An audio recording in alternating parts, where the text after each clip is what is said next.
Losing someone you love changes everything. I traveled to the beautiful island of St. Lucia to say goodbye to my mom.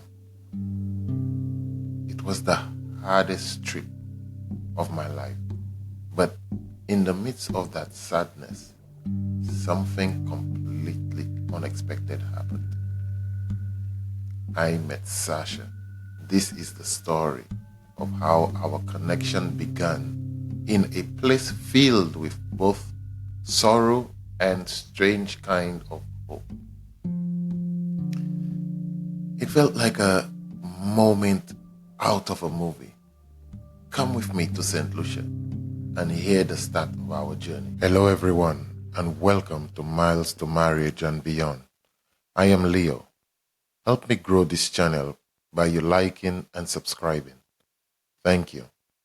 Now, let's dive in. Today, I am sharing a very personal story. How I first met my amazing wife, Sasha.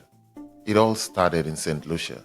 I was there because my mom had passed away, and I needed to be with my family to lay her to rest.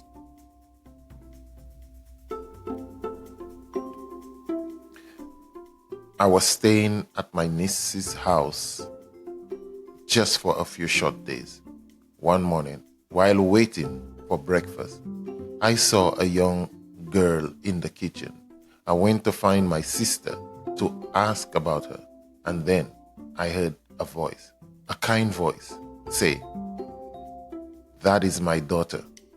I turned and saw Sasha. In an instant, something I can't fully explain happened inside me. It was a powerful feeling, a warmth in my chest, and it felt like those butterflies you hear about.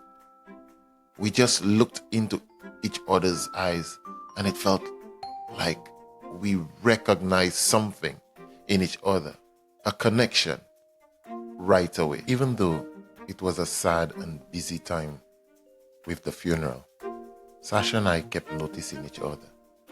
Every time our eyes met, there was this feeling, this understanding. Later that morning, she made me breakfast, the nicest omelette I had in a long time. As I ate, we just kept smiling at each other.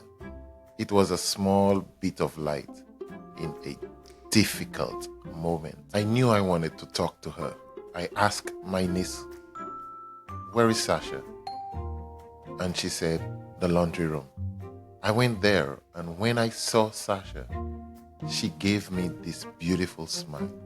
I said hello, and she said hello back. And then, without even thinking, I just said what was in my heart. "I need you in my life." She smiled again and asked, "You need me in your life?" And I said, "Yes." She went back to her work, and I let her be. But later, we kept finding each other. My niece gave me her number, and we started texting. I even gave her some body sprays I had bought. Then, as she was leaving my room, I gently asked her for a hug, and she gave me a warm one. And then I asked her for a kiss, and she kissed me. In that moment, I knew this feeling was real for both of us. The next day was my last day in St. Lucia. On the drive to the airport, Sasha sat beside me, and I held her hands. I could feel her nervousness. At the airport, everyone got out of the car, but she stayed.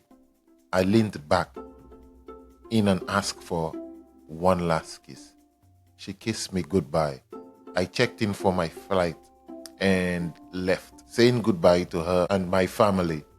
Leaving her, it felt hard, but I knew somehow this wasn't the end of our story. And that's where our unexpected beginning in St. Lucia comes to a close. for now. What started in a time of sadness grew into a connection I never saw coming. But leaving Sasha there at the airport was just the start of another chapter, one filled with miles between us and a promise in our hearts. Thank you for listening to the beginning of our story.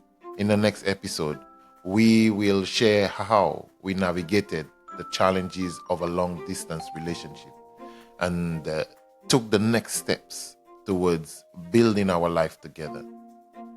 Make sure you subscribe to Miles to Marriage and Beyond so you don't miss part 2. What did you think of our first meeting? Share your thoughts in the comments below. See you in the next part.